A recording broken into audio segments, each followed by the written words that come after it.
Hey friends, Sylvie here. Before we get started, I want to remind you to sign up for the podcast newsletter so you never miss a podcast episode again. This will be sent out once a week. In addition, hope you're okay with this, we will be adding additional information, articles on health, fitness, nutrition, and cycling.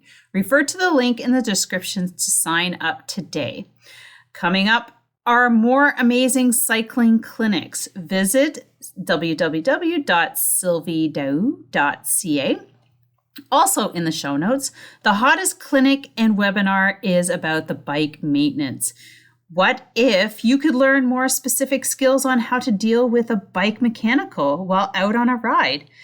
Do you avoid going long distances because you're afraid of experiencing a flat or not knowing what to do and possibly having to phone someone to pick you up? I can totally relate. I used to be that way. I have also found the number one fear is wrapped around taking off the back tire. I will provide easy tips to help eliminate that fear and make it second nature. Here are a couple testimonials from the Bike Maintenance Clinic and webinar. I've been a cyclist for 12, 13 years.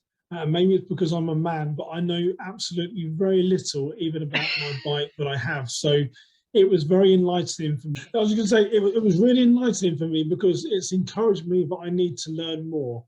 I've got too used to getting into the bike, taking it to the shop when it's got a puncture. I've just become lazy. I can do it myself. So it's really inspiring to see you walk through. And I'm going to go to your cart and all that stuff, and I'm going to start trying to learn more about how my bike actually operates, because that's really important, right? When you're a cyclist, to understand how it all works. So yeah, thank you for today. It was really, really insightful. Well, it's too easy to pretend that we know it all well, and that's what a lot of men do. But I mean, honestly, I don't. I mean, I get on and I ride it. I know very little. So you've shown me up today. You've embarrassed me to action. That's what you've done. My name is Kelly, and I took the bike maintenance course today with Sylvie. And my biggest takeaway was learning how to take off the back wheel. And she made me take it off and put it on, take it off and put it on, take it off and put it on. But now I got it. It's on. Hi, I'm Jenna. I just took the bike maintenance course with Sylvie.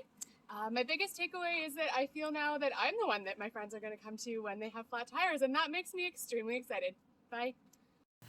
Isn't it just amazing hearing those testimonials? I love hearing that I've empowered and impacted someone even through a webinar.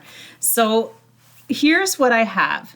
Online bike maintenance webinars, and that happens every 2 weeks. I also have added my 4-week cycling skills webinar where you're going to learn how to smooth out your pedal stroke, climb hills, good nutrition, and strength, power, and strength training.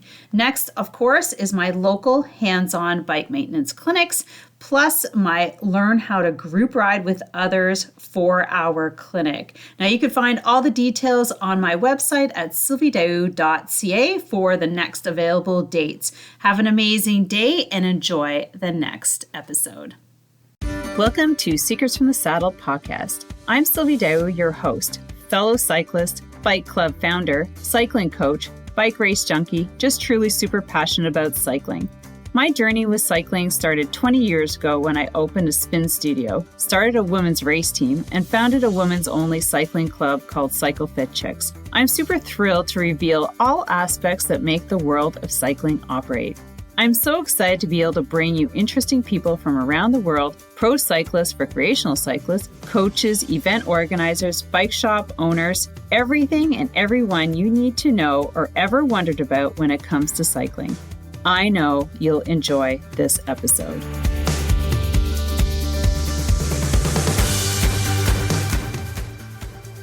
All right, welcome back to another episode of Secrets from the Saddle, All Things Cycling podcast with your host, Sylvie Dau here. And I'm super excited to bring back Jill Yesko.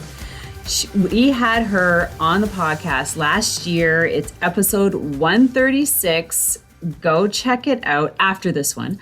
And so she is a documentary filmmaker. She has created the Tainted Blood documentary, which is about the 1984 Olympic blood doping scandal, and also Broken Trust about athletes abuse or abuse with the athletes.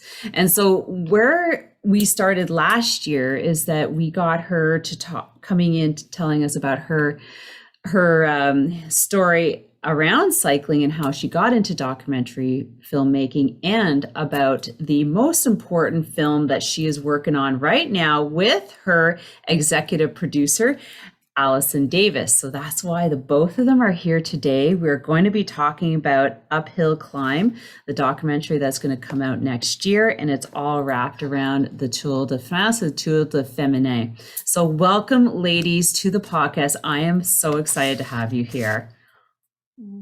Thank you, Sylvie. Thank you for bringing us back. I can't believe it was it a year ago?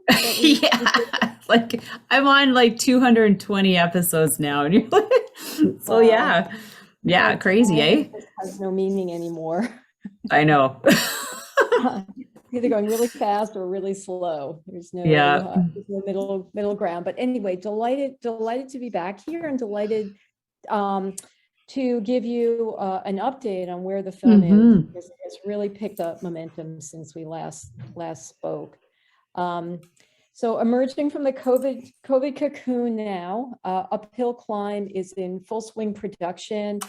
Let's see, in March, I was able to get back to Europe and to film several amazing interviews in the UK and Holland with some women athletes who rode in the Tour de France Féminin, which was held from 1984 to 1989.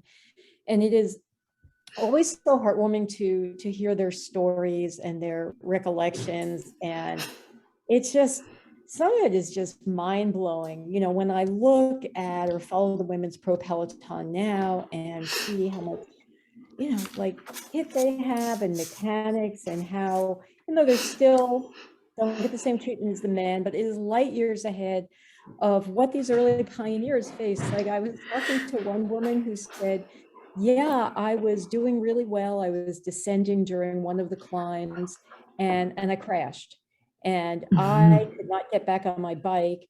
And because we didn't have any spare bikes, they took my bike and gave it to my teammate who was behind me, even though she was like 6 inches taller than I was. So I'm picturing this poor woman like riding this little tricycle, because they just didn't have the equipment, or they had like maybe 2 jerseys each, or had a soigneur who didn't even speak maybe English, maybe didn't speak French, and was more interested in like kissing the podium girls than, you know, actually doing what they're supposed to do, just supporting the team. You know, and that kind of BS just hopefully doesn't happen in the present day. Also had the opportunity to interview, because the film isn't just about the cyclist, it's about finding a place at the table for women in cycling at all levels. Kathy Gilchrist is the president of Scottish Cycling, and she is on the board of British Cycling and aspires to a high-level position in the UCI. Totally needed. So it was really wonderful to have a chat with her about where women are in cycling at a higher administrative decision-making level. And I also had a chance to interview one of my idols, the fantastic Mika Havik, at her house in Geza in the Netherlands. And Mika is just a doll. I raced against her in the 80s, and she was one of these literally larger than life Dutch women. You know, they're all 6 feet tall, right? And I'm this 5'3" midget, you know, so I was like, Mika. But her recollections were wonderful. I'm going to share one with you. She told this anecdote in Dutch, and I'm sure that when final film comes out, it's going to be effective, but it's going to be subtitled. You know? So I'm going to paraphrase in English. So Mika won the very first yellow jersey. She won the yellow jersey in the very first stage of the very first women's Tour de France. Yay! You know. So Mika had been on many podiums before, but never on a Tour de France podium, right? Where you get up there, you're next to the male winner. I don't remember who won the jersey that day, but as some, cycling fans might know, they don't give you a real jersey, right? The jersey is actually open in the back with Velcro, and you keep your jersey on. You just put your hands through it, and they Velcro it down the back, and then yay. Mika didn't know that. So they're coming at her with the jersey, and she's like, oh, okay, I think I have to take my existing jersey off. Everybody, probably didn't even have a sports bra. God knows what she was wearing. And they're all like, oh, no. It's not the way that you're, sorry, bad French accent.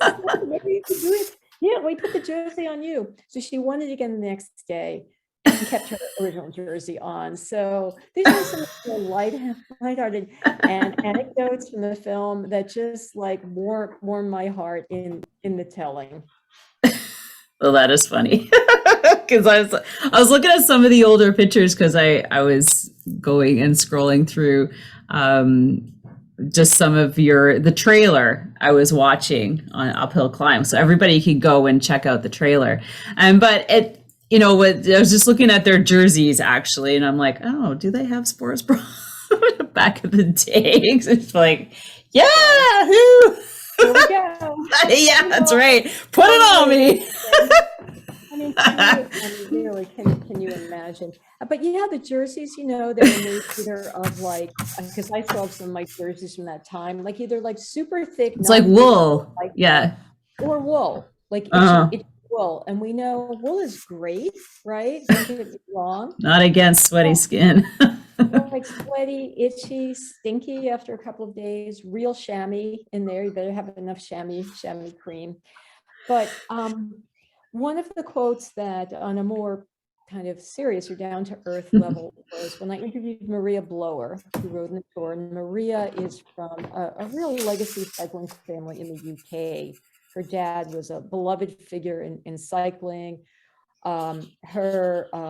She was married to Janis Poom, who was a very celebrated pro rider. Her son races. And I said, Maria, what would you like the women of the present day to know directly, a message right from you? And she said, here's what I want, in an adorable English accent. She's like, we are no different than you. We are the same women. We had the same desire to race and compete and we wanted to win. We weren't hobbyists. We were out there writing our hearts out just in the same way you are. So don't write us off. We are the same from generation to generation. I think that is a very, very important and enduring message. They weren't hobbyists. They just, they rode before the internet, before intense media scrutiny, before women had so many more opportunities to compete at the highest level. Yeah, for sure. So what do you think, Allyson? Now that you're the executive director, putting it all together, this must be exciting for you. It's super exciting. I'm so grateful that Jill and I connected at the time that we did. It just seems to be the right project for both of us with our passion, not just for this sport, but to see women really propel and succeed. And it seems like this is the moment that this event and that women's pro racing at this elite level is going to stay. Yeah. It's, what attracted me to the project, well, there are many things, but one is I did not know that there was the original tour in the 80s, to the extent that I'm now fully familiar with. In 2014, I was senior vice president of Universal Sports Network, and we televised many of the cycling events. And it was a year that Catherine Bertine was working with ASO very hard to get an event going. And I advocated for the network to cover La Course by Tour de France.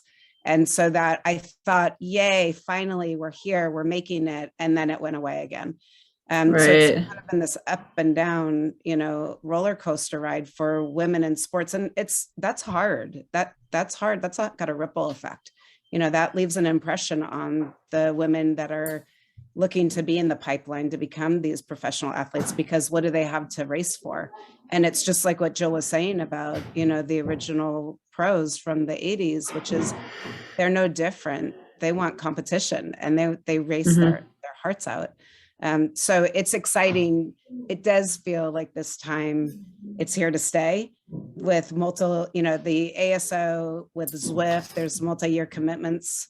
It sounds like it's even going to go farther. I think that once we get this year under our belts and we get this film done, that they'll see that there is a real market and an audience for this, which is exciting. Yes.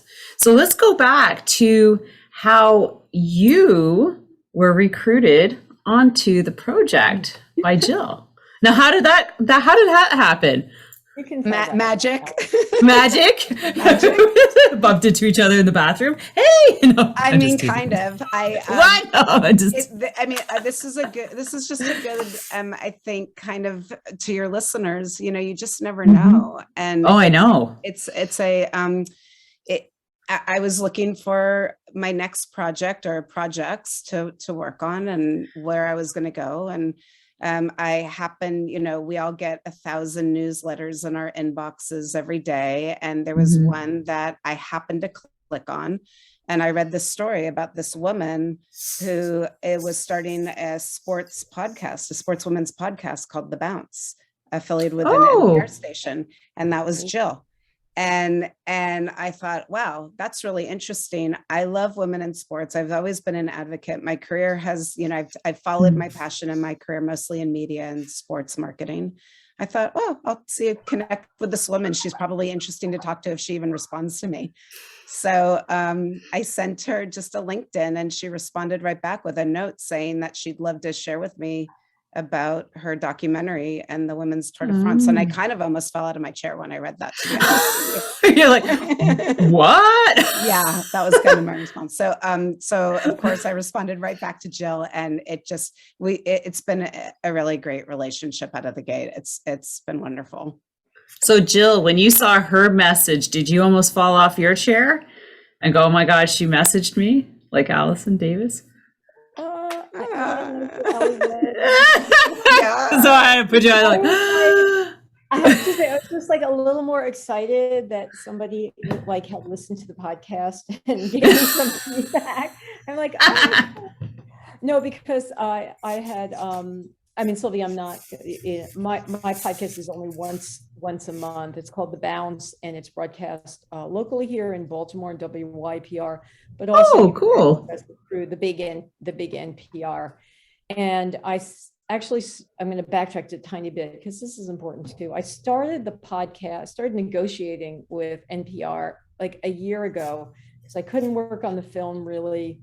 I could only do behind the scenes things during COVID. And I thought, well, let me do a podcast because that will help keep my, just keep me engaged. And are those your kids? These kids?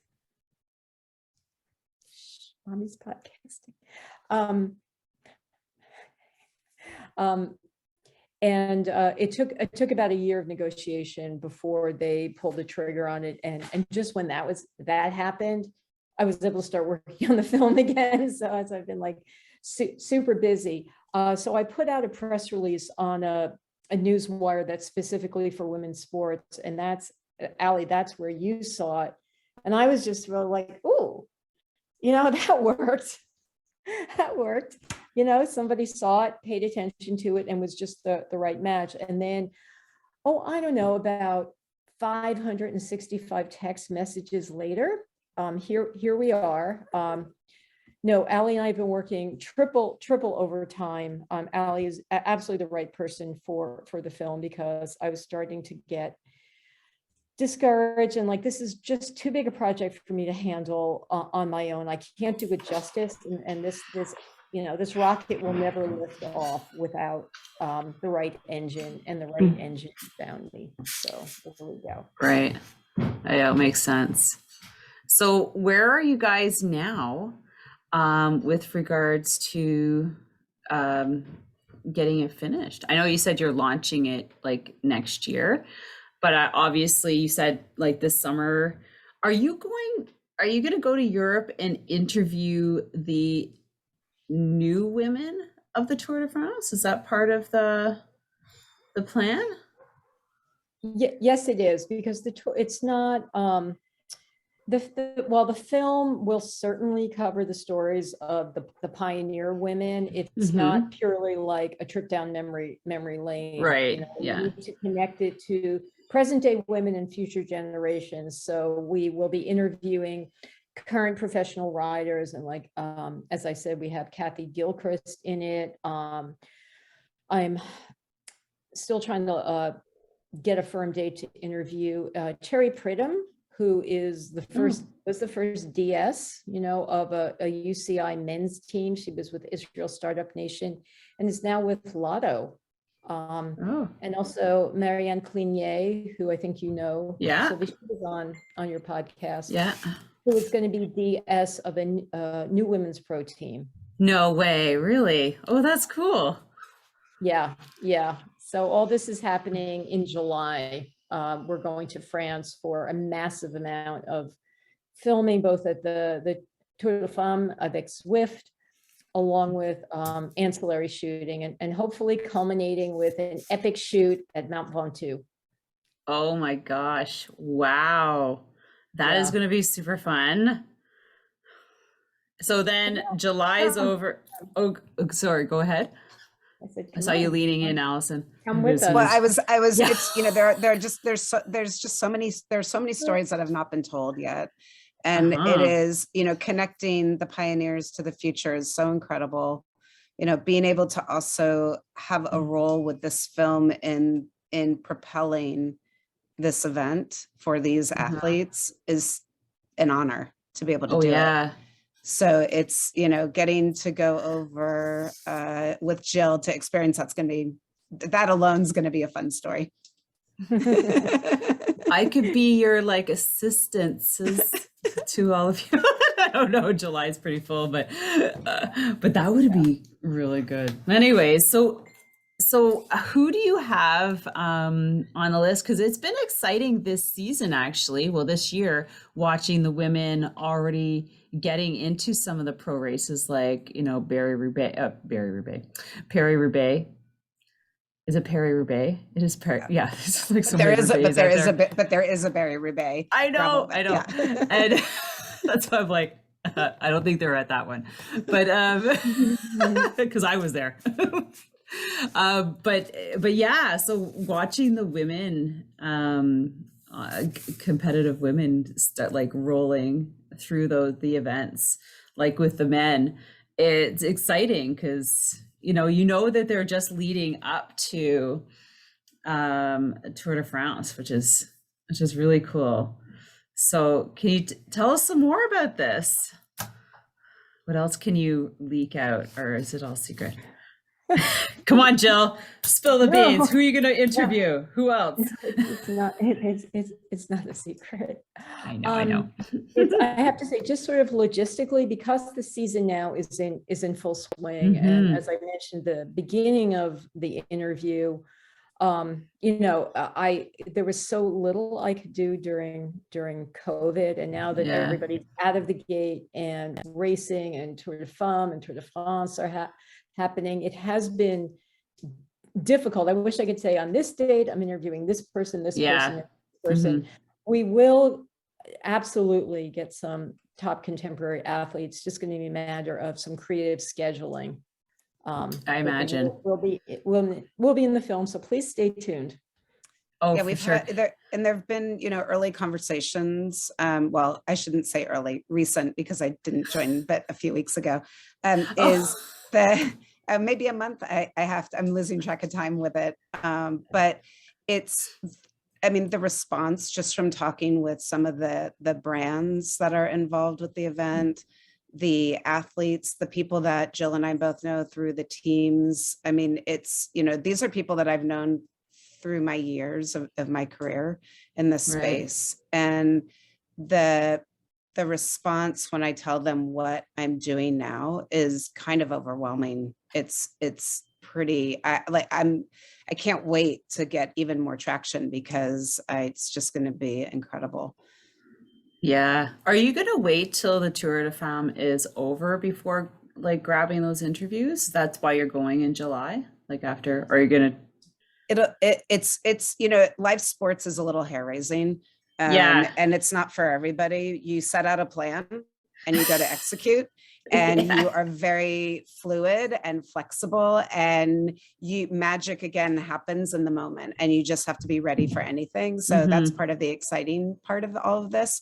And again, I think my biggest fear is we're going to have too many that want to talk to us, and we'll have to figure out, the best way to manage that. And that might be, there might become some social media shoulder type of content that we'll end up creating because of it. That's kind of what that's my, from where I'm sitting and what I'm seeing right now, that's the sense I'm getting. Yeah. My God. I think we're going to have an embarrassment of riches, and none of those riches will go to waste. We will find a way to put it out there and honor all the content. Yeah. Yeah. Oh my gosh. Well, lots of YouTube shorts are very good. Those little snippets are gaining in popularity these days over longer interviews. So yeah, that'll be something too. I mean, obviously, and then, IG lives and IG videos. And I mean, there's a plethora, right? We're going to get Jill on TikTok. Yeah. Yeah. Seriously. I get my basset hound on TikTok. That's how we get all the views. You get the likes of the followers. Have them hold your basset hound. That's right. That'll be good.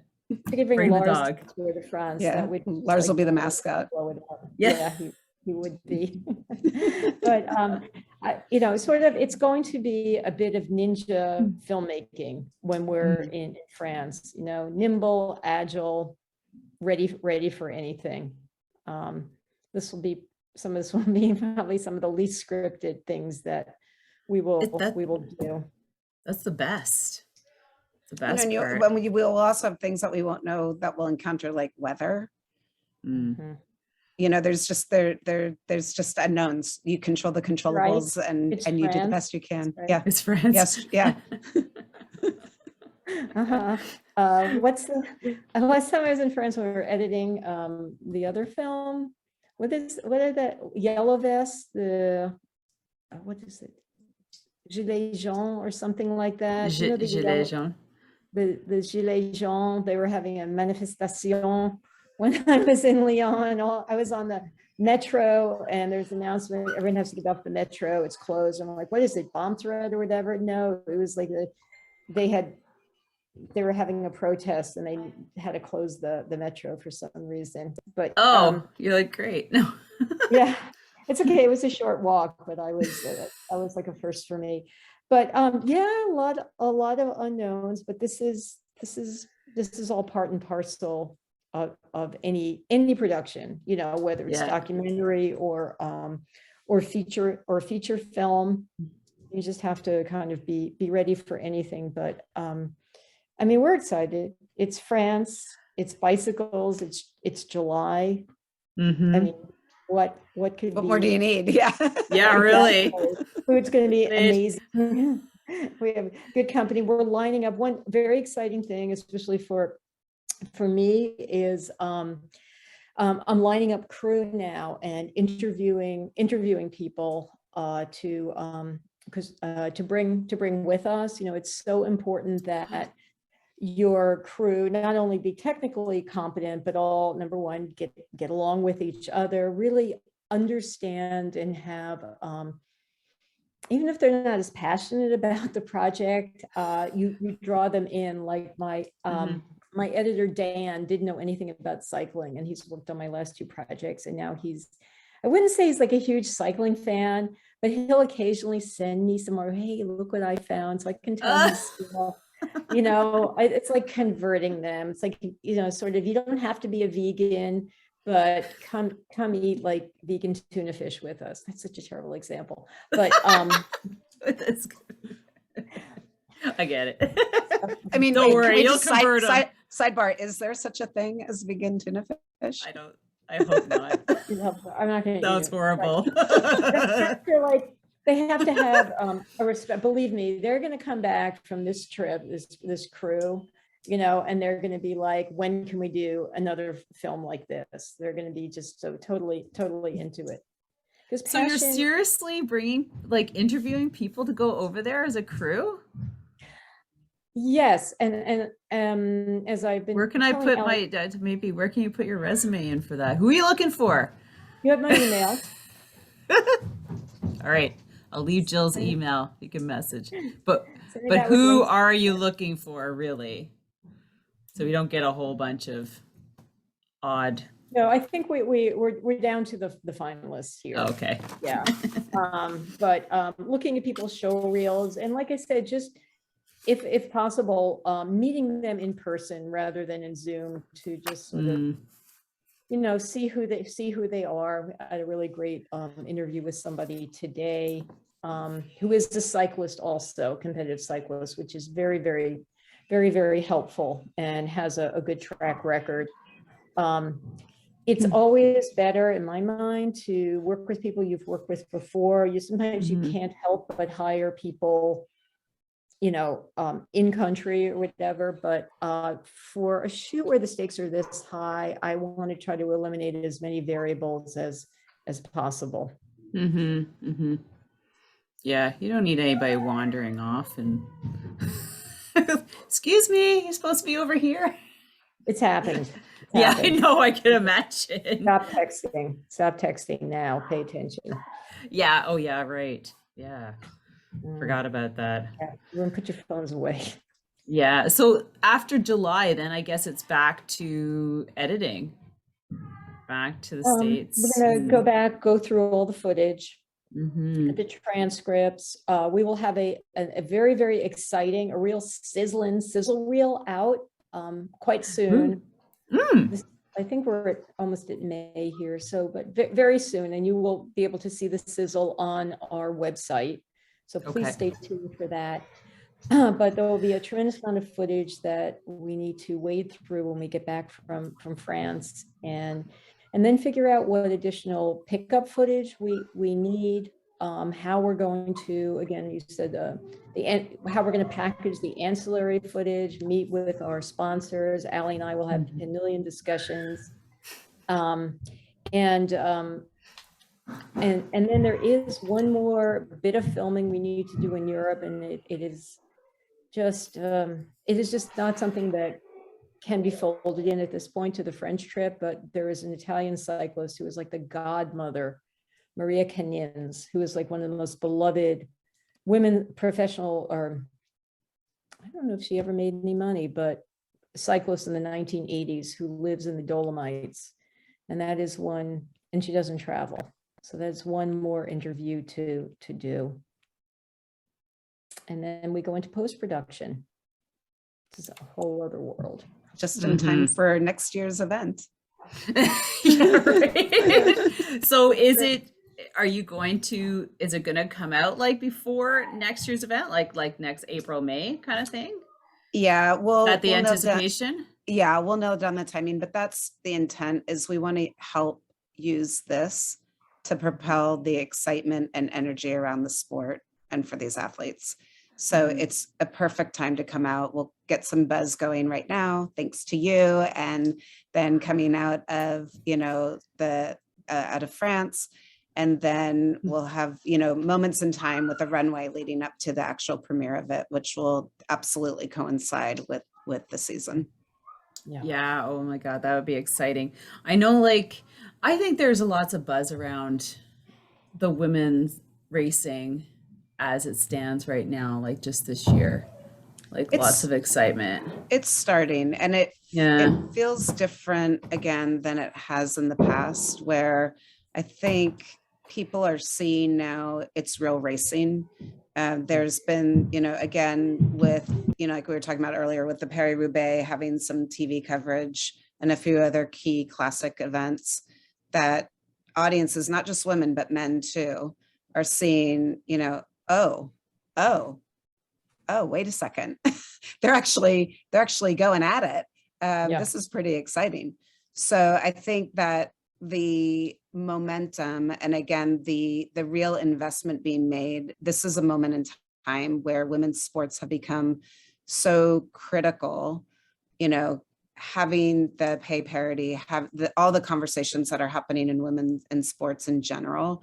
It feels again like this is a really special moment in time where it's for real this time. It feels like we're getting there. We're not there. We have work to do. And like Jill said earlier, you know, it's not just about on the field, on the road, on the trails, in the dirt. It's in the boardrooms. It's behind the cameras. It's at every single aspect that women get to rise up around sports, which is fantastic to see. So can I ask you, I know that the new president of the UCI is a woman, right? Is there a female in the UCI? I thought there was a change, no? Am I just imagining something somewhere else? No, there's like a female in with the UCI, or maybe I saw it somewhere else. I thought there was a female that took a position there. I was not aware of. I mean, there are women that work there, but I was not aware of any new. Okay, maybe it was something else I was saying, because I was like, oh, now that's a change. That was going to be a really exciting announcement to hear, but yeah, like I saw it on. It will happen. Twitter. No, I'm just kidding. Yeah. Don't quote me. I thought it was UCI related, but obviously not. It must have been somewhere else. So I'm like, yeah, that's a great change somewhere. But all right, well, let's forget about that. I thought I was onto something. It's coming. I'll put it this way. It's coming. Is it? I hope so. Yeah, like that's what we want. Like I think Kathy Gilchrist, you know, the one who is president of Scottish Cycling on the board of British Cycling, I mean, that she's not hiding. This is an aspiration for her, you know, to lead the UCI. Right. Oh, that would be exciting. It would be so, yeah. So what else? Is there any little tidbits that you can share with our listeners before we send them to follow you everywhere and make sure you see the trailer and stay tuned to the website? I'm trying to think of other questions to ask you guys, but it's I think I'm out of fun anecdotes for now. Like one of the women, all right, they because they only had like one pair of shorts and they were, I guess, wool with real chamois, and they had to rinse them out at night, and you know they weren't gonna, you know, dryers or anything. Pardon me. So they said they put them over the lampshade in the hotel room, and then went down for dinner and like almost burnt the hotel down because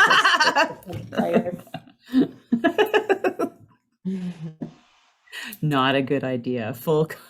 You know, I was just being resourceful, right? Like, I could see that. Yeah, it's probably something I would have thought of, but well, this is a problem when you have like minimal kit, you know. You know, it's so just hearing that again, it makes me think, you know, the women of the 80s, I might argue, they were different kinds of athletes than today because, oh God, yeah. I mean, you think about so gritty and, you know, didn't have the new technical apparel, the new tech chamois, you know, the chamois cream was, you know, who knows what they were doing for that. Nutrition, coaching, the equipment. I mean, everything is just so different. So to me, you know, I look back to these women of the 80s and I think, oh my God, what badassery that was. Yeah. Yeah. You're like, can you put yourself in there? Probably not. Yeah.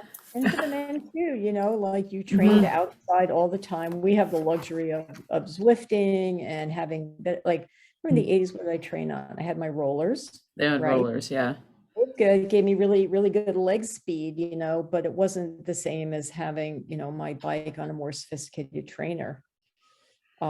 guessing my wattage, like kind of like having my watch on and going 1, 2, 3, like taking my pulse. And a coach that understood the science of human performance to help you, maximize every single aspect of what you were doing.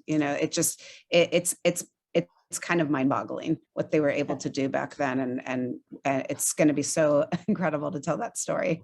So is it like, are you going to do like a cross-reference kind of thing? Because you think about the 1980s and now, and it's so complicated. I don't know. It's like, do you have the best bike? I don't know, the best wheels, the best tires, the best, pressure, the chamois, the saddle, the helmet, the glasses, it's a dangerous sport to get into. There's always something new to buy, right? Yeah. Let's go back to the 80s where it's just like, here's one pair, here's your bike. Maybe you might have a helmet. It's interesting that you said that, because I started riding in the 80s and there were I grew up in the Bay Area, and there were virtually no women out there. So I was riding with a bunch of guys, and it was great and I loved it. But my bike, the saddle, all of my equipment it was all men's. And it was, I didn't know, who knew? Yeah. And it was great. And I love the sport. But I think where you were going was maybe, the comparison, like showing that comparison from then to now. We've talked about that for sure. It's pretty fascinating. Oh, I bet. I mean, I think it was 89, 90 when I bought my first road bike. Do you remember what it was? It was a Peugeot Tri-Sport. It was so comfortable. I'm telling you. And it didn't have compact crank on it. And it didn't. No, it had drop shifters, like tube shifters. I mean, I just remember that saddle. That saddle was really comfy. And the handlebars. And then I changed them, and it never felt the same again. I was like, no, I can't ride this bike now. It was just, I had it for probably like a good 20 years. And then I finally sold it to Recycles here, where they take steel frames and they refurbish them and sell them off. Yeah. So I donated it, but yeah. It's that just reminded me of a personal story, that when I first started riding, I had a Puck, and it was like a 10-speed with toe, just nothing. The first real ride I did was, my boyfriend at the time was a triathlete, and we went up this big climb up in the Bay Area, Mount Diablo. And I did it in my Keds and these, clipless, or clip pedals, and got to the top and literally just went, what is this sport? I love it. And I need more. And then he looked at me and he was like, well, you need a better bike. And he found it was a Reynolds 555 that Andy Hampstead had ridden on. And that was my point of reference, was there were no women, but I was striving to be, now I wanted in on the sport. Yeah. And that's who I had to look up to, were the men. I didn't have women. Interesting. It wasn't, because there was some Bay Area, like Cindy Oliveri, wasn't she out of Bay Area, the whole Palo Alto cycling? Yeah, mountain biking, especially where I grew up and by Mount Tamalpais and Mill Valley was, it was a lot of dirt was happening. But it was still not, it was so sparse for me as a young woman, just not having access to, and not knowing there was no publication or a radio show, or let alone a podcast or TV coverage of the sport from the women's perspective. Yeah. I remember I lived in Montreal, and that's where I bought my bike, and I was working there at the time. And I just rode on the bike path.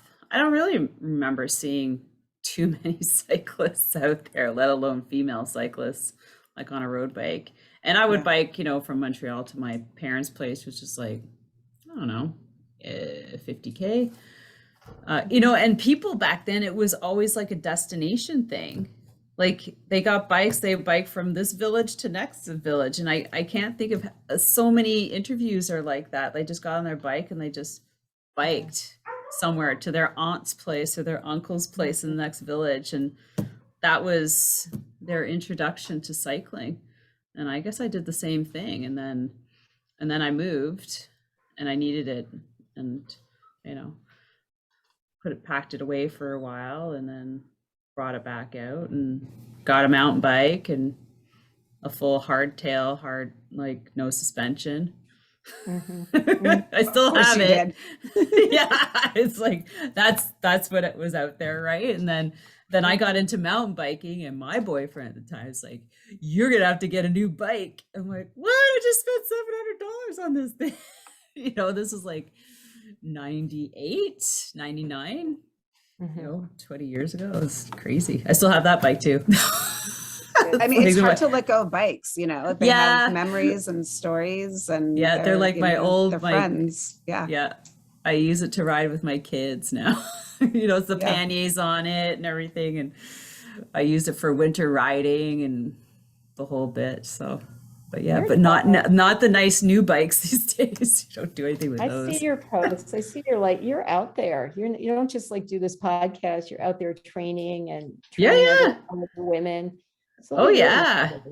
And I go racing. I'm like, I've been doing that since 2001. Doing that. Started mountain biking, moved to Ottawa. I'm like, okay, what do I do? Well, no, I moved here in 95 for work, and then I wanted to do ultimate frisbee. I was like, I saw it on the TV. I was like, I want to find, I don't know what that is, but I want to play it. And just so happened that I met a guy who had a team. We started dating. I know. I don't know where he is, but I'm still best friends with all the girls on the team. Isn't that funny? And then it just progressed. Like I went through that stage and moved on to mountain biking, something else. Like it consumed my life. It was so much fun, but then I moved on to mountain biking and then into road cycling, the club. And it's great to see how many women are now involved in the sport, and what COVID just did also for the sport is phenomenal as well. So now it's how do we educate these women who or the women how do you educate the women to ride to come along and understand what more you can do with it. Yeah, it's so true, because I want to think like my women's cycling club just, like our registration just closed with 53 people in our membership. And I would say that maybe 60 out of those 100 feet are new to cycling. That's incredible. Yeah, it really is. Because then you have those people you can inspire to, learn more, teach them, bring them along for the progression of getting better on their bikes, to going to events, to, it's inspiring to see them flourish on their bikes. It's I gotta cry. Inspire. I said, yeah. No, you're right. I'm just kind of making a joke here. Yeah. So I'm gonna put I know you have it, but I will put. Oh yes. So where can our listeners find you guys and follow along? Well, I suppose you're going to be all like on social media while you're in France in July, and because that would be exciting, just watching your stories on Instagram. I imagine that's where you're going to be. And Facebook and then all right, did you put those in there? So where are they, Jill? Where can we find everybody? Where do you want people to go and watch you guys? Well, for right now, we're gonna if we could just drive them to the website. We're still coordinating our social media strategy, but the icons will be on the website so people can then find us. And is there a newsletter that people can join so that they can get some updates? Is there a newsletter? Yeah. The short answer is there will be a newsletter. Yes. Absolutely. Excellent. Yeah. We, it is like Jill said, she was an army of one. And now we are an army of 2. So, and we're making a lot of stuff happen in a very short period of time. So it's really coming together very quickly. We are laser focused on France right now, which was one of the reasons why we don't quite have some of the typical, tools that other filmmakers might have in this moment, because we have to, there's much to accomplish in July, and it is, we're firing in that direction, and coming up with that plan. So, but yes, there will be, all these things will be happening, and we're parallel pathing everything. Awesome. So, okay. So straight to the uphill climb. No, Uphill Climb what website? uphillclimbfilm.com. Yes. Perfect. So That's everybody good. go there. You will find all the social media links so that you can follow. And of course, don't forget to follow us on here and sign up for our newsletter so you don't miss this episode and episodes to follow. Thank you so much, ladies. Do you have any last words for everybody before we sign off? Because I could do this forever. I was like, let's keep going. So what are you doing Allie and I tomorrow? have to get back to it. Yeah, I know. This is fantastic. Thank you. I was glad that I was Thank you, able to Sylvie. be able to join Pleasure to too. be back on the Yes. podcast. Yes, for Thank you. sure. And of course, if you have time next fall, I'll put like a note in my calendar to send you an email and see if it's a good time to do a follow-up and see where you're at, and or maybe just we can keep it for the new year, whatever. I'm flexible. Thank you so much, everyone. Have an amazing day, and we'll see you on the next podcast.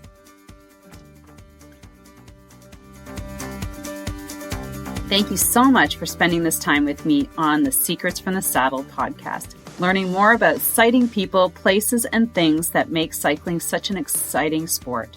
I am so glad you stopped by today. Please leave me a review if you feel so moved to do so. I would love to hear your feedback.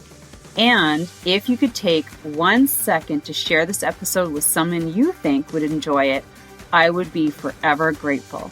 Also, if you could please leave me a review if you feel so moved by going to iTunes and leaving me an honest thought and an honest comment, telling me what you think, and most importantly, tell me what you'd like to hear more of. It would really help me to bring more great, inspiring cycling stories to you. Until then, have an amazing day, make sure you ride your bike, and don't forget to visit my YouTube channel if you'd like to see the full version of this podcast live.